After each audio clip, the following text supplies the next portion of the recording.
अध्याय एक।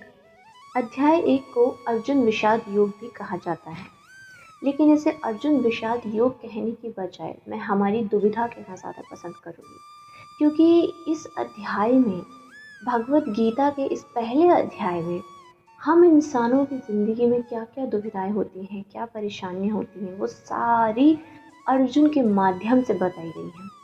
कैसे माया हम पर अपना ज़ोर चला सकती है कि हम जो चीज़ हमारी ज़िंदगी में टॉक्सिक है, जो चीज़ हमारी ज़िंदगी में नकारात्मक है, चिंता है, परेशानी है, कोई भी बुराई है, हम उसको भी नज़रअंदाज कर सकते हैं अगर हम अपने दिमाग से सोचें, ना कि धर्म से।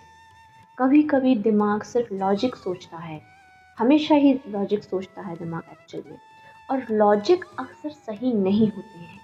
कभी कभी किसी की कोई भी गलत हरकत भी अगर लॉजिकली सोची जाए तो वो सही हो सकती है, लेकिन धर्म अनुसार वो गलत होती है।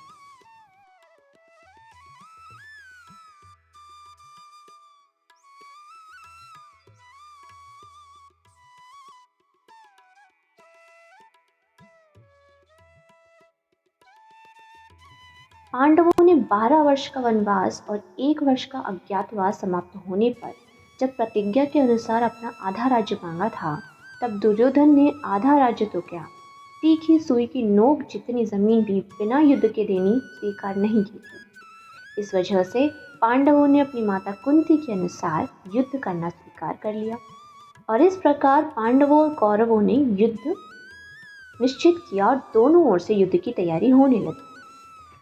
महर्षि देवव्यास जी की धृतराष्ट्र पर बहुत कृपा थी। उनके स्नेह के कारण उन्होंने धृतराष्ट्र के पास आकर कहा कि युद्ध होना और उसमें क्षत्रियों का महासंग्राम, उनका संहार होना, ये होना ही है, उसे कोई टाल नहीं सकता है। लेकिन यदि अगर तुम युद्ध देखना चाहते हो तो मैं तुम्हें दिव्य दृष्टि भी प्रदान कर सकता हूँ, जिससे तुम यहीं बैठे बैठे युद्ध अच्छी तरह से देख सको। लेकिन इस पर धृतराष्ट्र कहते हैं कि मैं जन्म भर अंधा रहा, मैं ज़िंदगी की बहुत सारी चीज़ों को नहीं देख पाया, लेकिन अगर अब मुझे दिव्य दृष्टि दी जाएगी और उससे मैं अपने कुल का संहार ही देख पाऊंगा, तो मुझे ऐसी दिव्य दृष्टि नहीं चाहिए। परंतु युद्ध कैसे हो रहा है, यह समाचार ज़रूर सुनना चाहूँगा।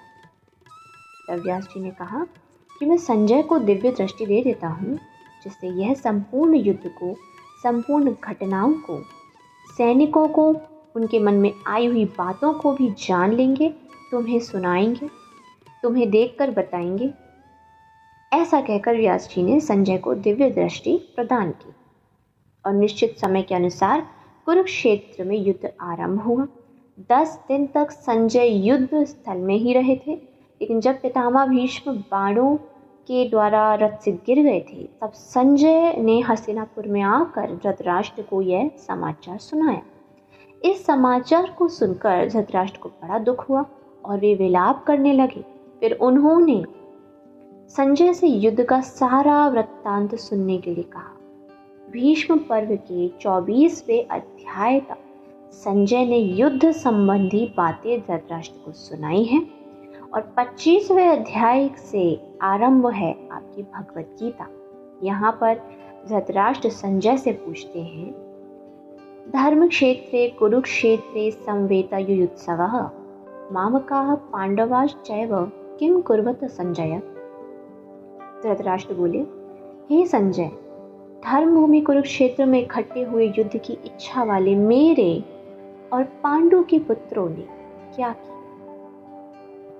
ये पहला श्लोक है, लेकिन इससे पहले मैं आपको बता दूं कि महाभारत में कुल 18 पर्व हैं, कुल मिलाकर 18 चैप्टर्स हैं, और उन चैप्टर्स के अंदर भी काफ़ी सारे अलग अलग सब टॉपिक्स हैं। उन्हीं में से एक सब टॉपिक है जिसे भीष्म पर्व के नाम से जाना जाता है, और इसी भीष्म पर्व के अंदर भगवान श्री कृष्ण ने गीता बोली है, जो भीष्म पर्व के 13वें अध्याय से आरंभ होकर 42वें अध्याय में समाप्त होती है। संजय कौन थे? संजय का जन्म ग्वलगण नामक एक सूत से हुआ था। ये मुनियों के समान ज्ञानी थे, धर्मात्मा थे, ये धृतराष्ट्र के मंत्री थे। तो इस पहले अध्याय से धृतराष्ट्र क्या जानना चाहते हैं? वो जानना चाहते हैं कि युद्ध भूमि में क्या घटनाएं हो रही हैं, उनके पुत्रों और पांडवों के पुत्रों के बीच में क्या घटनाएं हो रही हैं। इस श्लोक की अगर हम गहराई में उतरें तो ये श्लोक हमें ये बताता है कि आज की दुनिया में अपना तेरी बहुत है। आज की दुनिया में रिश्तेदार या कोई भी सगा संबंधी अपना नहीं। आज की दुनिया में जिस तरीके से यहाँ पर धृतराष्ट्र ये पूछ रहे हैं कि मेरे पुत्र और पांडु के पुत्र के बीच में युद्ध में क्या हो रहा है, तो उनके दिमाग में ये बात तय है कि कौरव जो सेना है वो मेरे पुत्रों की है, लेकिन पांडवों की जो सेना है वो मेरे पुत्रों की नहीं, वो पांडु पुत्र हैं। हालांकि दोनों ही जो हैं वो उनके पुत्र समान हैं, और पांडवों के गुजरने के बाद, उनके जाने के बाद पूरी जो हस्तिनापुर की कमान थी वो धृतराष्ट्र को दी गई थी। उन्होंने ही सौंपी, उन्हीं को सौंपी गई थी, उन्होंने ही आगे वो चलाई है। लेकिन इस अपना तेरी और पुत्र मोह के चक्कर में उन्होंने बहुत बहुत सारे अधार्मिक कार्यों को भी सहमति दी है, जिसके कारण इस तरीके के लोग जो मोह में आकर रिश्तों में अपना तेरी करते हैं, जो मोह में आकर अधर्म काम को भी अनदेखा करके आगे बढ़ते हैं, अधर्मियों को सज़ा न देकर, चाहे वो उनका अपना बेटा क्यों ना हो, कोई भी कितना भी करीबी इंसान क्यों ना हो, अधर्मियों का साथ देते हैं, उनका आगे चलकर उनके कुल का विनाश निश्चित है। अब धृतराष्ट्र के प्रश्न का उत्तर संजय आगे के श्लोक से देना आरंभ करते हैं। संजय उवाच, संजय कहते हैं कि उस समय वज्रव्यूह से खड़ी हुई पांडवों की सेना को देखकर दुर्योधन द्रोणाचार्य के पास जाकर बोलते हैं कि हे आचार्य, आपके बुद्धिमान शिष्य द्रुपद पुत्र धृष्टद्युम्न के द्वारा व्यूह रचना से खड़ी हुई ये पांडवों की सेना बड़ी भारी, इस सेना को देखिए। दुर्योधन के मन में पांडवों की सेना को देखकर एक भय पैदा होता है। हर बुराई को ये पता होता है कि अच्छाई ताकतवर है। हर बुरा इंसान, हर कोई जो बुरा करना चाहता है, उसे ये पता होता है कि सामने वाला अच्छा इंसान या जो अच्छाई है वो ताकतवर है, और कहीं ना कहीं अंदर से उसे अपने दिल में बात पता होती है कि उसे भी ये डर लगता है। तो उसी डर के कारण दुर्योधन बोलते हैं कि यहाँ पांडवों की सेना में बड़े बड़े शूरवीर हैं, बड़े बड़े धनुष हैं उनके, युद्ध में भीम और अर्जुन के समान हैं वो, जैसे युयुधान, राजा विराट, महारथी द्रुपद, धृष्टकेतु, चेकितान, पराक्रमी काशीराज, पुरोजित, कुंती भोज, मनुष्यों में श्रेष्ठ शैव्य, पराक्रमी युधामन्यु, पराक्रमी उत्तमौजा, सुभद्रा पुत्र अभिमन्यु और द्रौपदी के 5 पुत्र, सब के सब महारथी हैं। और ये सभी पांडवों की सेना में दुर्योधन के मन में एक भय पैदा करते हैं। हे द्विजोत्तम, हमारे पक्ष में भी जो मुख्य हैं आप उन पर ध्यान दीजिए, ये मैं आपको याद दिलाने के लिए कहता हूँ, जो मेरी सेना के नायक हैं। ऐसा दुर्योधन द्रोणाचार्य से कहते हैं। द्रोणाचार्य के मन में पांडवों के प्रति द्वेष पैदा करने के लिए और युद्ध में जोश दिलाने के लिए दुर्योधन ने पांडव सेना की विशेषता बताई। अब दुर्योधन के मन में विचार आया कि द्रोणाचार्य पांडवों के पक्षपाती हैं ही, अतः वे पांडव सेना की महत्ता सुनकर मुझे यह कह सकते हैं कि जब पांडवों की सेना में इतनी विशेषता है तो उनके साथ तू संधि क्यों नहीं कर लेता। ऐसा विचार आते ही दुर्योधन आगे के 3 श्लोकों में फिर अपनी सेना की जो है बड़ाई करने लगते हैं, अपनी सेना के बारे में बताने लगते हैं कि हमारी सेना में भी ये महारथी हैं, जिसमें से एक पितामह भीष्म भी हैं। जब आप चाहते हैं कि किसी के रिश्तों में दरार आए, उनमें फूट पड़े, तो अक्सर जो लोग चाहते हैं इस तरीके के विचार जो डालना चाहते हैं मन में, उनका सबसे पहला काम यही होता है कि वो कंपैरिजन्स करते हैं। तो सबसे पहले उनकी विशेषताएं बताते हैं, अपनी कमियां बताते हैं और ये बताते हैं कि ये आप ही के करीबी हैं जो आज आपके खिलाफ खड़े हैं। यहाँ लॉजिक से खेला जाता है, दिमाग से खेला जाता है, बजाय इसके कि धर्म किधर है।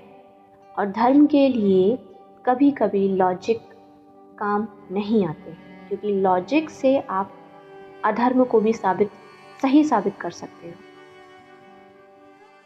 आगे के श्लोक में दुर्योधन बोलते हैं,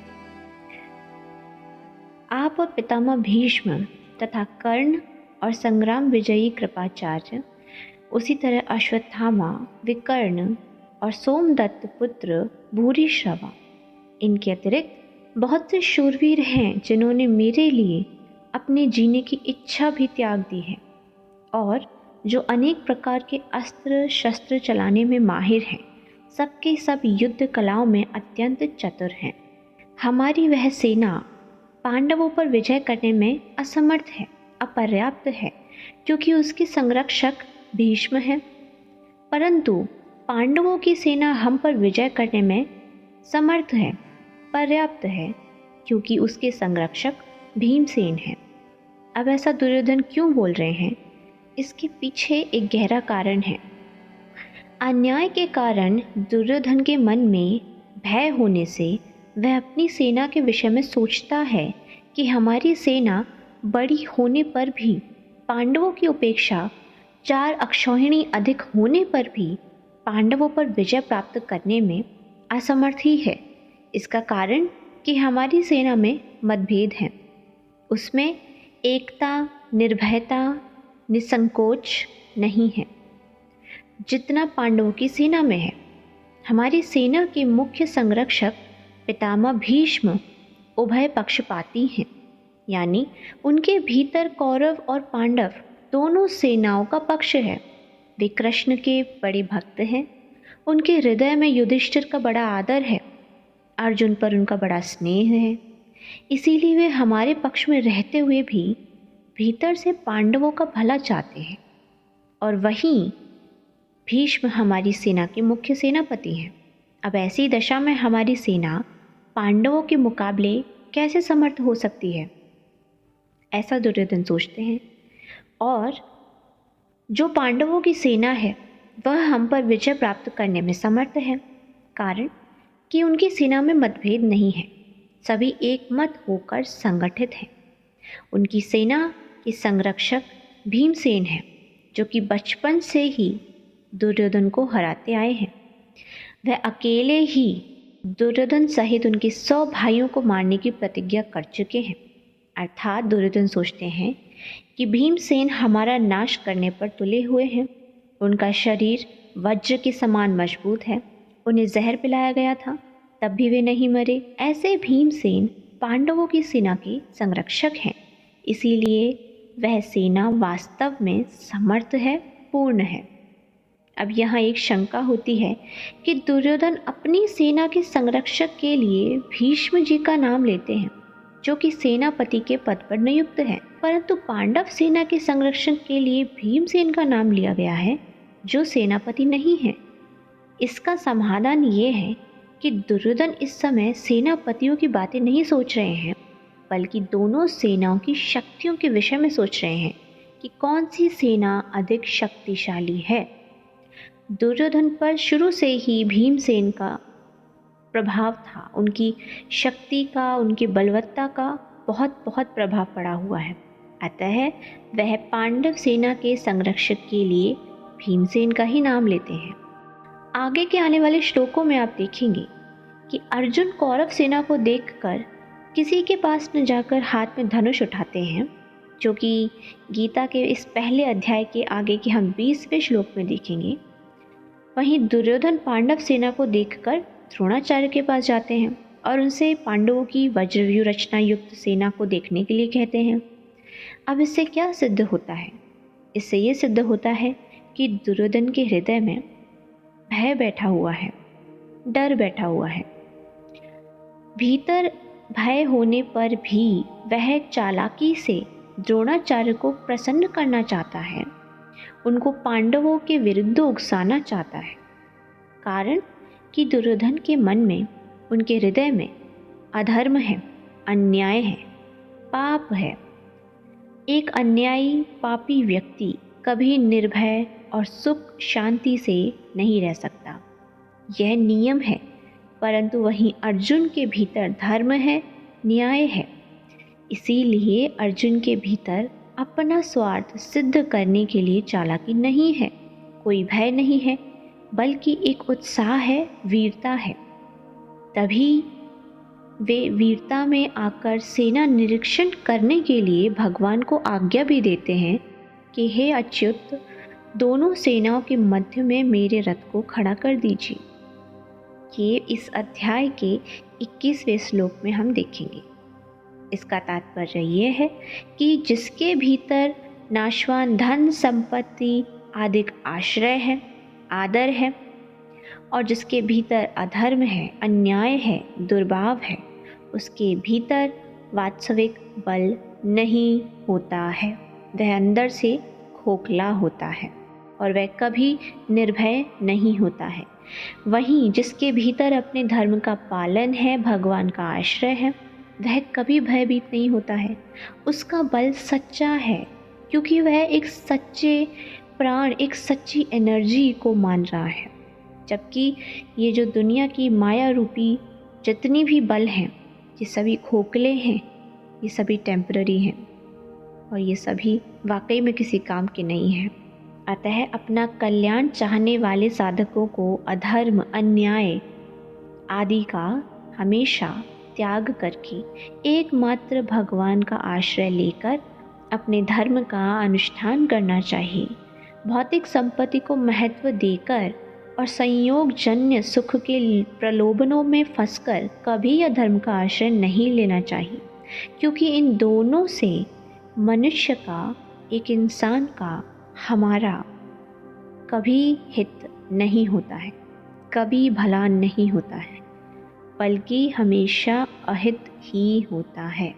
अब यहाँ से ये बात तो सबने सुनी होगी कि अर्जुन ने अस्त्र शस्त्रों से सुसज्जित नारायणी सेना को छोड़कर निशस्त्र भगवान श्री कृष्ण को स्वीकार किया था और दुर्योधन ने भगवान को छोड़कर उनकी नारायणी सेना को स्वीकार किया था। तात्पर्य है कि अर्जुन की दृष्टि भगवान पर थी और दुर्योधन की दृष्टि वैभव पर थी। जिसकी दृष्टि भगवान पर होती है उसका हृदय बलवान होता है, क्योंकि भगवान का बल सच्चा है। परंतु जिसकी दृष्टि सांसारिक वैभव पर होती है उसका हृदय कमज़ोर होता है, क्योंकि संसार का बल कच्चा है। अब इसको हम अपनी ज़िंदगी में ऐसा भी देख सकते हैं कि जो अपनी दृष्टि भगवान पर रखता है, जैसा कि अभी मैंने बताया और जैसा कि भगवद गीता भी बोल रही है कि उसका बल सच्चा होता है। लेकिन जब हम अपनी नज़रें भौतिक संसार पर लगाते हैं, यहाँ के ऐशो आराम पर, चिंताओं पर, परेशानियों पर, इच्छाओं पर, तो हम कभी खुद को खुश नहीं पाते हैं। हम एक चीज़ पाने के बाद फिर दूसरी चीज़ के पीछे भागते रहते हैं और भागते भागते हमें ये नहीं समझ पे आता है कि हम कितने आंसू रोए हैं उन चीज़ों के लिए, कितनी बार तड़पे हैं और कितनी बार हमने खुद को खोते हुए देखा है। इन सब चीज़ों से हम अपनी डेली लाइफ में रोज़ाना बहुत सारी नेगेटिविटी से डील करते हैं और यही नेगेटिविटी, यही नेगेटिव सोच, यही नेगेटिव विचार, यही टेंशन, यही परेशानी, इनफैक्ट थोड़ा सा भी दुखी होना, ये हमारी एनर्जी को, हमारी एनर्जी फोर्स को लो करता है। इस वजह से आज के टाइम में एक इंसान की एनर्जी बहुत लो है और इस लो एनर्जी के कारण ही आसपास आप अपने आसपास बहुत सारी नेगेटिविटी देख सकते हो। जब आप पॉजिटिव होते हो, भगवान के आश्रम में होते हो, तो आप चिंता नहीं करते हैं। आपकी ज़िंदगी में चिंताएं, परेशानियाँ और कल क्या होने वाला है इसका एकमात्र भी भय नहीं रहता। आपको जो काम दिया जाता है आप उसको पूरी निष्ठा से करते हो। आपके मन में संतुष्टि होती है, क्योंकि माया की इच्छा न होकर आपकी इच्छा से भगवान के प्रेम की रह जाती है। और जब वो इच्छा आपके अंदर आ जाती है तो आपका मन भरने लगता है।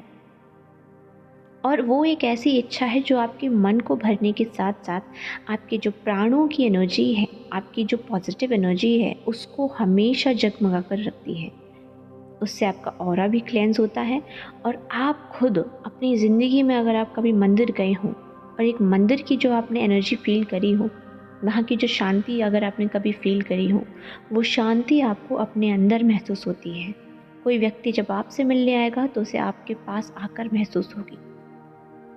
ज़िंदगी में अगर कोई सबसे बड़ा धन है तो वो ये शांति है, और ये शांति प्रभु के आश्रय में आकर ही मिलती है। एक व्यक्ति कितना भी माया के पीछे भाग ले, चाहे वो नौकरी हो, चाहे रिश्ते हो, कुछ भी हो, भागने के बाद कभी रुक ही नहीं पाएंगे, क्योंकि ये समाज, ये सोसाइटी जिस तरीके से आसपास चीज़ें चल रही हैं, ये हमें सिर्फ भगाना ही जानते हैं।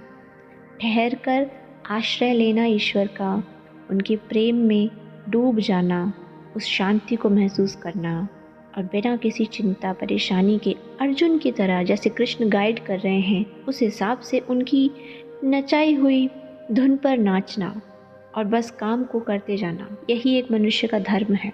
इसीलिए मैं इस अध्याय को हमारी दुविधा कहती हूँ। और आगे के श्लोकों में हम देखेंगे कि कैसे अर्जुन और ज़्यादा डिटेल में हमारी इन दुविधाओं को रखते हैं और कैसे हम उनसे रियल लाइफ में कनेक्ट कर सकते हैं।